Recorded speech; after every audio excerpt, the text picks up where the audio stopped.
Hi hello ನಮಸ್ಕಾರ ಸ್ನೇಹಿತರೆ. ನಿಜವಾಗ್ಲೂ ಇಲ್ಲಿ ಬರ್ತಿದ್ದೋದು ಕೇಕಿಗೆ ಅಲ್ಲಿ ಇರೋದು ತನ್ನ ಅಣ್ಣನ ಕಾಪಾಡೋಕೆ ಬಂದಿರೋದು ಅದಕ್ಕೆ ಅನ್ನೋ ವಿಷಯ ಗೊತ್ತಾಗುತ್ತೆ. ಈ ಕಡೆ ಚಾರಿನ ಕಾಪಾಡೋಕ್ಕೆ ಆಪತ್ ಬಾಂಧವನಾದ ಕೇಕೆ ಆಗಮನ ಆಗೇ ಬಿಡ್ತು. ಏನಾಗ್ತದೆ ಇಲ್ಲಿ ತಿಳ್ಕೊಬೇಕು ಅಂದರೆ ಈಗಲೇ ನಮ್ಮ ಈ ಚಾನಲ್ನ ಸಬ್ಸ್ಕ್ರೈಬ್ ಮಾಡಿ, ಹಾಗೆ ಒಂದು ವಿಡಿಯೋವನ್ನು ಪೂರ್ತಿಯಾಗಿ ನೋಡಿ. ಚಾರು ತನ್ನ ಗಂಡನನ್ನು ಆ ಒಂದು ಸಾವಿನ ದವಡೆಯಿಂದ ಕಾಪಾಡಬೇಕು ಅಂತ ಧನ್ವಂತ್ರಿ ಆಶ್ರಮಕ್ಕೆ ಕರ್ಕೊಂಡು ಹೋಗಬೇಕು ಅನ್ಕೋತಾಳೆ. ಅದಕ್ಕೆ ಸರಿಯಾಗಿ 30 ಪೋಲ್ಸ್ ರೈಟ್ ಇದ್ದರೆ ಕರ್ಕೊಂಡು ಬನ್ನಿ ಅಂದಾಗ 35+ ಪೋಲ್ಸ್ ರೈಟ್ ಇರುವುದರಿಂದಾಗಿ ಇಲ್ಲಿ ರಾಮಾಚಾರಿನ ತುಂಬ ಹುಷಾರಾಗಿ ಹಾಸ್ಪಿಟಲಿಂದ ಆ್ಯಂಬುಲೆನ್ಸ್ನಲ್ಲಿ ಫ್ರೆಂಡ್ನ ಸಹಾಯದಿಂದ ಕರ್ಕೊಂಡು ಹೋಗ್ತಿದ್ದಾಳೆ. ಆದರೆ ಇಲ್ಲಿ ಹಾಸ್ಪಿಟಲಲ್ಲಿ ರಾಮಾಚಾರಿನ ಯಾರೋ ಕಿಡ್ನಾಪ್ ಮಾಡಿದ್ದಾರೆ ಅಂತಕ್ಕಂಥ ವಿಷಯ ACP ದೇವ್ಗೆ ಗೊತ್ತಾಗುತ್ತೆ. ಇದರಿಂದಾಗಿ ಮಾನ್ಯತಾ ವೈಶೋಕ ಎಲ್ಲರೂ ಅಲ್ಲಿಗೆ ಬರ್ತಾರೆ.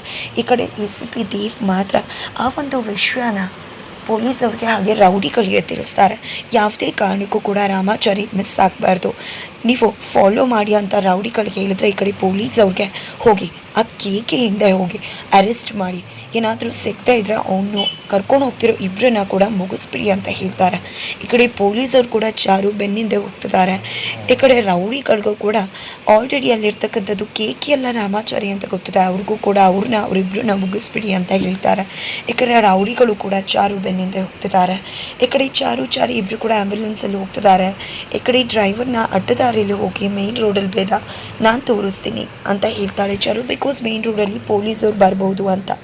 ಆದರೆ ಇಲ್ಲಿ ನಾನು ಬದುಕಿಸ್ಕೋತೀನಿ ರಾಮಾಚಾರಿ ಅಂತ ಚಾರು ಹೇಳ್ತಿರ್ಬೋದು. ಆದರೆ ಚಾರಿಯ ಒಂದು ಉಸಿರಾಟ ಕ್ಷಣಕ್ಕೂ ಕ್ಷೀಣಿಸ್ತಾ ಇದೆ. ಪೋಲ್ಸ್ ರೇಟ್ ಕಡಿಮೆ ಆಗ್ತದೆ. 35 ಇದ್ದು 33, 34, 32, 31, 30 ಆಗ್ತದೆ.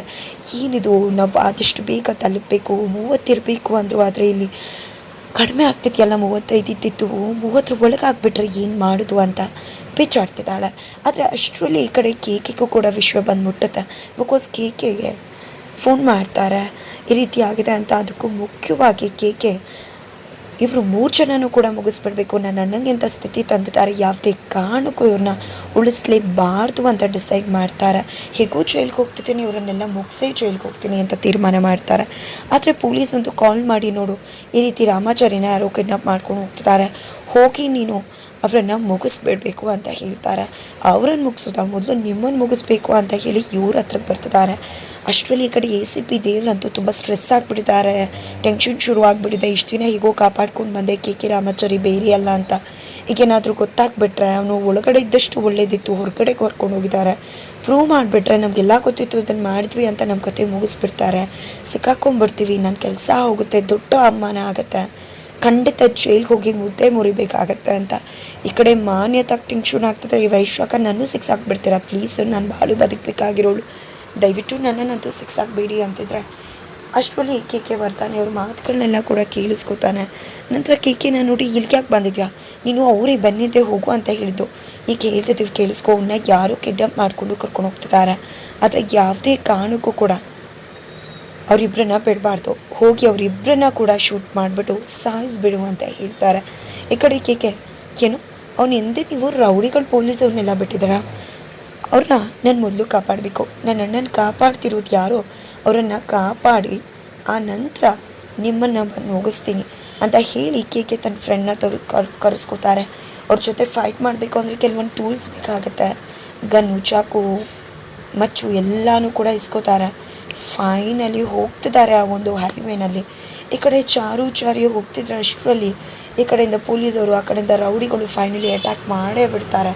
ಈ ಕಡೆ ಏನು ಮಾಡಬೇಕು ಅಂತ ಗೊತ್ತಾಗ್ತಿಲ್ಲ. ಮೇಡಮ್ ರೌಡಿಗಳು ಅಟ್ಯಾಕ್ ಮಾಡಿದ್ದಾರೆ ಅಂತ ಹೇಳಿ ಡ್ರೈವರ್ ಅಲ್ಲಿಂದ ಎದ್ದು ಓಡೇ ಬಿಡ್ತಾರೆ. ನಂತರ ಚಾರುನೇ ಗಾಡಿ ಬಿಟ್ಕೊಂಡು ಹೋಗ್ತಾಳೆ. ಬಟ್ ಏನು ಮಾಡೋದು ಆಗಲ್ಲ, ಅಟ್ಯಾಕ್ ಮಾಡಿಬಿಡ್ತಾರೆ. ಈ ಕಡೆ ಏನಪ್ಪ ಮಾಡಲಿ, ಪೋಲ್ಸ್ ರೇಟ್ ಕಡಿಮೆ ಆಗ್ತದೆ, ರೌಡಿಗಳು ಸಿಕ್ಕಾಕೊಂಡಿದ್ದೀನಿ, ಹೀಗೆ ಹೋಗಲಿ ಮಾಡಲಿ ಅಂತ ಯೋಚನೆ ಮಾಡ್ತಿದ್ರೆ ಈ ಕಡೆ ರೌಡಿಗಳಂತೂ ಸುತ್ತುವರೆದು ಆ ಒಂದು ಆ್ಯಂಬುಲೆನ್ಸ್ ಜೋರಾಗಿ ಬಡಿತಿದ್ದಾರೆ ಓಪನ್ ಮಾಡಿ ಅಂತ.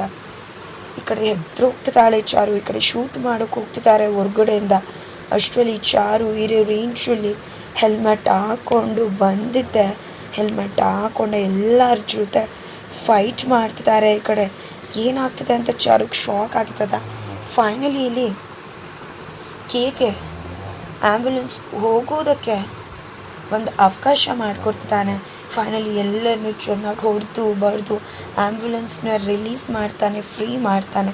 ಹಾಗಿದ್ರೆ ಇವ್ರನ್ನೆಲ್ಲ ತಾನು ನೋಡಿಕೊಂಡು ಚಾರುನೇ ಆ್ಯಂಬುಲೆನ್ಸಲ್ಲಿ ತನ್ನ ಗಂಡನ ಕರ್ಕೊಂಡು ಹೋಗ್ತಾಳ, ಅಥವಾ ಕೇಕೆನೇ ಇವ್ರನ್ನೆಲ್ಲ ಚೆನ್ನಾಗಿ ಹೊಡೆದು ಬಡ್ದು ಆ ನಂತರ ಕರ್ಕೊಂಡು ಹೋಗ್ತಾರೆ ಅನ್ನೋದನ್ನು ಕಾದು ನೋಡಬೇಕಾಗಿದೆ. ಬಟ್ ನಮ್ಮ ಒಂದು ಪ್ರಿಡಿಕ್ಷನ್ ಪ್ರಕಾರ ಈಗಲೂ ಕೂಡ ಚಾರು ಮತ್ತು ಚಾರಿನ ಕಾಪಾಡೋದು ಕೇಕೆನೇ. ಬಟ್ ಹೆಲ್ಮೆಟ್ ಹಾಕ್ಕೊಂಡಿರೋದ್ರಿಂದ ಯಾರು ಅಂತ ಗೊತ್ತಾಗಲ್ಲ. ಇವ್ರನ್ನೆಲ್ಲರನ್ನೂ ಹೊಡೆದು ನೀವು ಹೋಗಿ ಅಂತ ಹೇಳಿ ಈ ಕಡೆ ಕೇಕೆ ಚಾರುನ ಮತ್ತು ಚಾರಿನ ಅಲ್ಲಿಂದ ಕಳಿಸ್ಕೊಡ್ತಾರೆ. ನಂತರ ಇವ್ರ ಜೊತೆ ಎಲ್ಲ ಫೈಟ್ ಮಾಡ್ತಿದ್ದಾರೆ.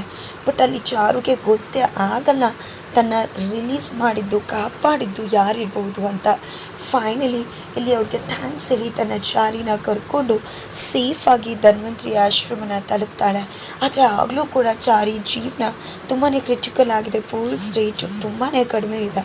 ಆದರೂ ಕೂಡ ತುಂಬಾ ಕಷ್ಟಪಟ್ಟು ತನ್ನ ಚಾರಿನ ಉಳಿಸ್ಕೊಳ್ಳೋದ್ರಲ್ಲಿ ಯಶಸ್ವಿ ಆಗ್ತಾಳೆ. ಅದು ಹೇಗೆ, ಏನು, ಇಲ್ಲಿ ಕೇಕೆ ಕಥೆ ಏನಾಗುತ್ತೆ ಎಲ್ಲ ತಿಳ್ಕೊಬೇಕು ಅಂದರೆ ಮುಂದಿನ